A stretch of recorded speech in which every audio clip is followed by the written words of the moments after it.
Hi, my name is Jamie Riddell. I'm a neonatal nurse practitioner with Seattle Children's Hospital, and I've been working here at Providence since 1996. I started as a LPN and just worked my way up through the ranks. So I've done everything from LPN to RN to nurse practitioner.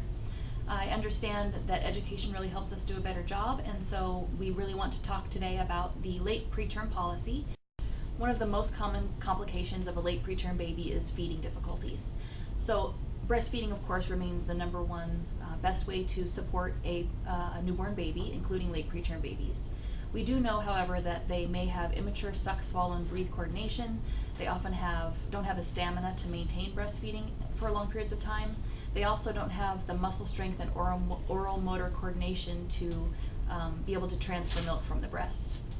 So in order to support mothers with breastfeeding, which we really take as high priority, we want to make sure that we're also supporting their milk supply. The baby may not be able to transfer milk, and so having the baby breastfeed first and then having the mom learn how to hand express or getting her to start pumping in the early couple of hours after delivery is really important. Establishing that milk supply in support with the baby, will help that baby be successful long term. So although maybe the baby went to breast for 5 minutes or maybe even 10 minutes, have the mom or teach the mom how to hand express, and then also get her set up with a pump so that if she is expressing any milk, we can give that to the baby also. In almost all cases, late preterm babies will require some degree of a supplement or support for lactation, and that might simply mean that the mom is hand expressing and giving some supplemental breast milk. It might mean that the mom has to pump and finger feed or use SNS, a supplemental nursing system, or that even formula is required, which is okay. We want to make sure we're supporting the baby and the family with whatever they choose. If the family chooses to not breastfeed and formula feed, we'll talk a little bit about how to safely bottle feed a preterm baby, because they also have difficulties with bottle feeding as well. We do know that breastfeeding is a little bit more difficult than bottle feeding is, and that's simply because the baby first of all has to get the milk to flow, and second of all has to actually pull the milk from the breast. Whereas the bottle, you can get the milk to just drip into their mouth, which we don't want either. So most of these babies will benefit from early supplementation, even of just expressed breast milk that's hand expressed. The other thing to know is that the number one cause for readmission in the late preterm infant is poor establishment of early breastfeeding. So making sure that we do establish that milk supply with that mother prior to going home. And that might mean hand expression, it might mean pumping. Whatever that looks like for that family is really important to help prevent hyperbilirubinemia, hypoglycemia, failure to thrive, and dehydration with significant weight loss. It can be really helpful to review the risks prior to delivery with the family. Things like being on magnesium, having a C-section, having breast augmentation surgery, a difficult breastfeeding in the past, not as able to establish a milk supply. All those things are really important to discuss prior to delivery so that you know how to best support her once the baby is born. Having her get the baby to breast within an hour of delivery is very important, and establishing either pumping or hand expressing within 6 hours after birth. That's been one of the biggest ways that we know of to increase milk supply early on, is early management of hand expression or pumping. The other things we can do to ensure that the baby gets a successful breastfeeding start is to make sure that they are getting that 10 to 12 breastfeedings a day. Discuss with the mother what you're seeing when the baby does breastfeed. Is the baby latched appropriately? Is the lip flanged out like it should be? Is the tongue down? Is she putting the baby to breast appropriately? Is she holding the baby there well? Making sure that you're talking about the cues of their late preterm baby, which may be very subtle, and making sure that the baby is swallowing and coordinating breathing while it sucks. Some babies will go to breast and just suck without having a breath and turn blue. Some babies have a really hard time getting to breast and will just cry hysterically. That's kind of a later sign of hunger. So making sure that the mom is aware of what those early signs of hunger are, because the late preterm baby is not going to be able to sustain cueing for long periods of time and will fall asleep at the breast. Again, we have really great lactation support here, and we've actually added some additional lactation support people, so it's really important to get those consults early on.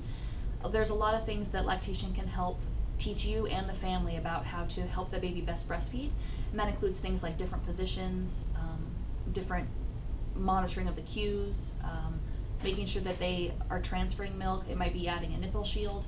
There's lots of things that the lactation specialist would be able to offer you in support of that mother and the breastfeeding baby. Educate the family about what breastfeeding looks like. It might be cluster feeding for a couple of hours during the day and then sleeping for 2 or 3 hours, or it might be that they have to wake the baby every 3 hours to feed. Because babies who are late preterm don't have the stamina and endurance, oftentimes those subtle cues could be missed and the baby might just want to sleep through feedings. That's not going to be okay for a late preterm baby who doesn't have the brown fat to burn to maintain glucose stability without feedings. Encourage the family to ask for help with breastfeeding and even formula feeding or bottle feeding.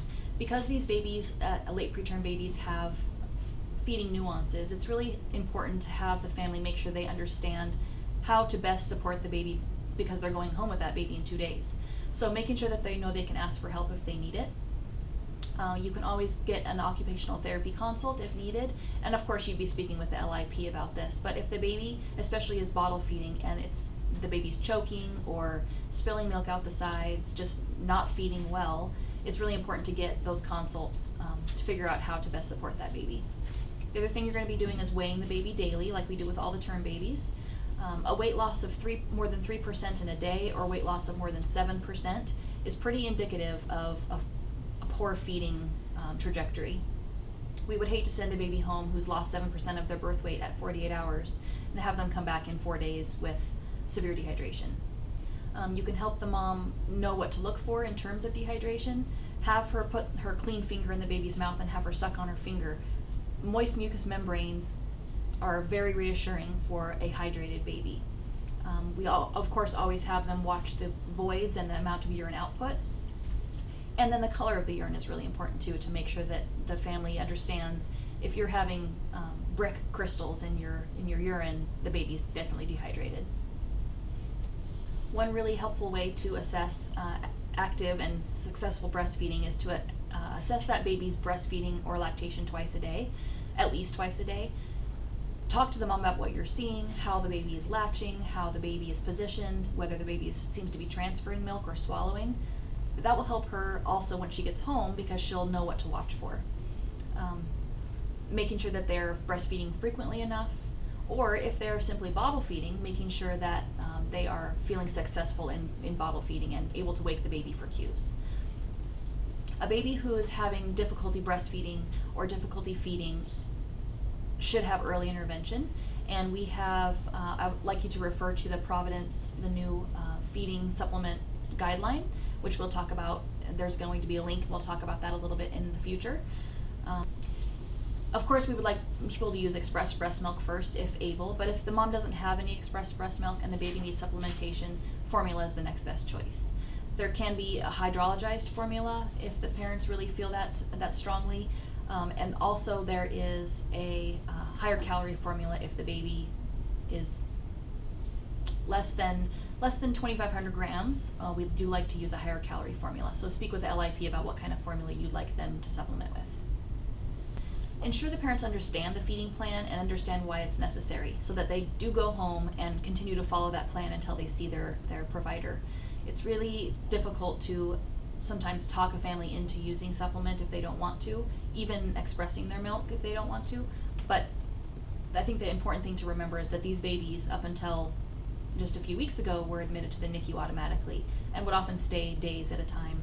So this is really a goal toward getting them home while still supporting their needs. Have the family understand the consequences of poor feeding, to include dehydration, hyperbilirubinemia, and readmission for poor weight gain. I think education is key, and if a family understands why it's so important, and they can see that it's working, it's really helpful to help them continue on the way home. Okay. And in general, I'm going to kind of place her sideline because I want to be able to have her pull the milk when she wants it as opposed to the milk just dripping in her mouth. We're using a Dr. Brown, which is a slower flow nipple. And I'm going to just try and get her to alert to the nipple. Making sure her mouth is nice and open before I don't want to pry the bottle in, but when she tastes the breast milk, she may kind of start to open her mouth. And the other thing to be aware of is we don't want to force feed babies. So if she doesn't actually start cueing and taking the bottle on her own, you can do a couple of different things. Either give them a couple more minutes, like 15 minutes, and then try again. Or it might be a sign that the baby just really isn't ready to be feeding on their own. And I might need to wake her up a little bit more again.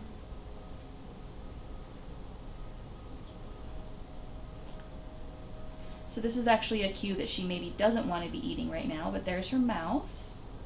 Now if I can see, I don't know if you can see this, I'm going to fill the nipple about halfway. And I want her side lying with just her head propped up a little bit. She's starting to suck. And I want her to do 3 or 4 sucks and then take a break. And she's not doing that on her own, so I'm going to tip the bottle down. And I'm just tipping it down so the milk is not in the nipple, which should make her stop, and she's breathing now. And when she starts to suck again, I can tip the milk back into the nipple. And the nipple's only about half full, so it won't be drowning her. And I can hear her breathing and swallowing. So the suck, swallow, breathe is one of the things that they're very uncoordinated with. And so I'm just going to monitor her. And she's starting to spill milk out of her mouth, so I'm going to tip her up a minute. Spilling milk out of their mouth is a sign that the milk is coming too quickly, and so they're getting rid of it as opposed to swallowing it. So she's taking a break, just breathing, which is great. Their clusters of sucking will be about 3 to 5 sucks, and then some pausing to breathe.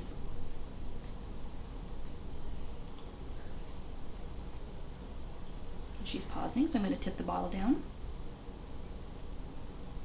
She's actually doing a great job. Even though she wasn't wholly alert and ready to eat, it appeared, she's still able to feed. And so this is one of the things that it's really important to know, is that their cues are much more subtle than a term baby. And I'm just going to see if she's ready again. And she's starting to suck, so I'm going to let her have milk again. 3 or 4 sucks.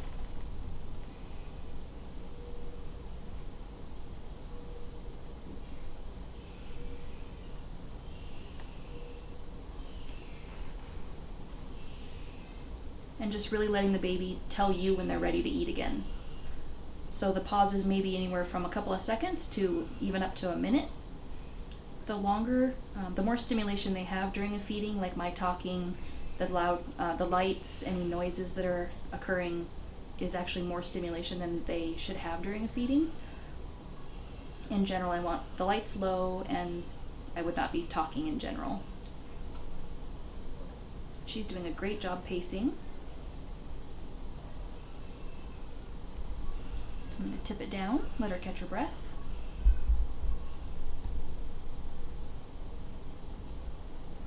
And actually, she's taken about half this bottle, so I'm going to try and burp her now. Yeah, she's almost taken all of that. That's a good job, honey. So another good, in order to burp the baby, I'm going to burp her in my hand instead of putting her on my shoulder, because I won't be able to see her face and make sure that her neck is in good alignment and her airway open.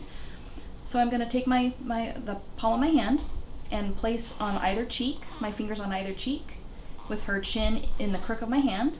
And then I'm going to lean her forward into my hand so I have really good control over the baby. Make sure she's not sitting upright, because the minute she starts to arch backwards, she could fall out of my hands. So I'm going to lean her into my hand and then just burp her.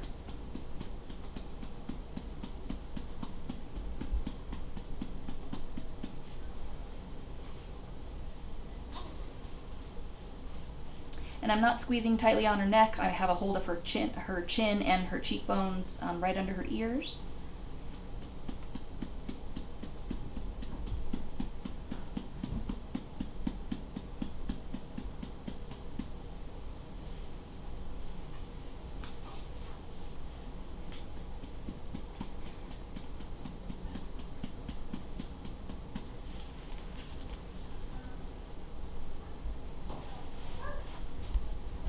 See if she wants to eat some more.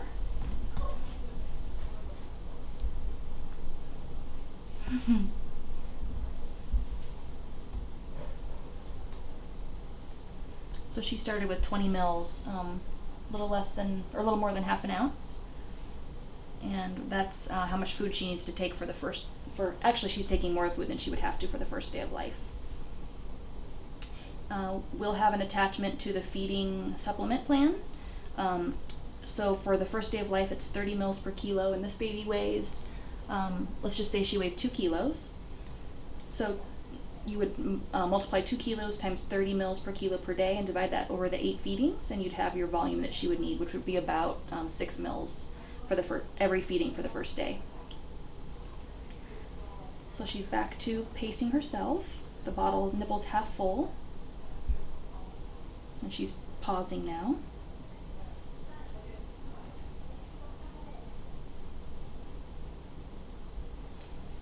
And you can see again I have her in side lying position as opposed to laying flat on her back so that she can better control the milk flow.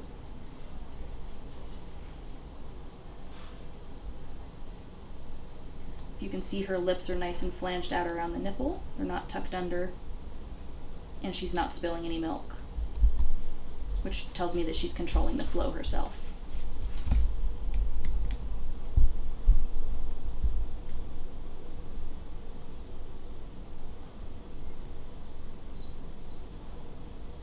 She's getting down to the bottom here.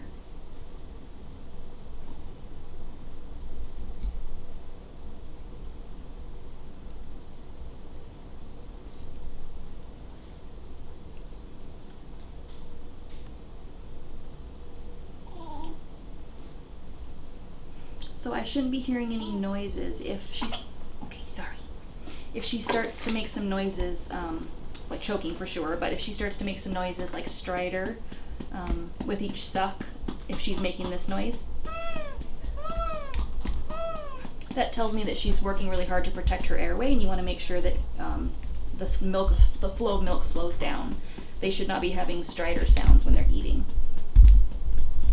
Sometimes that just means the baby's tiring with feedings and it's time to be done with the feeding, and sometimes it just means that the flow is too fast.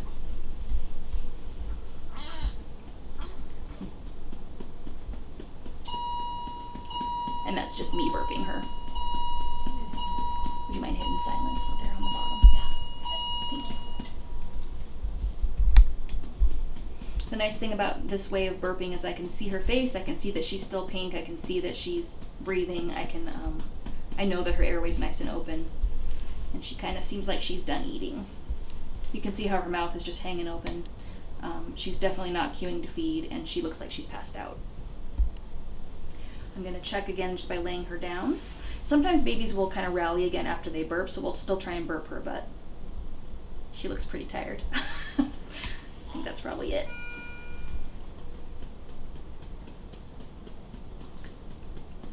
The hat's bigger than her head. Her bow.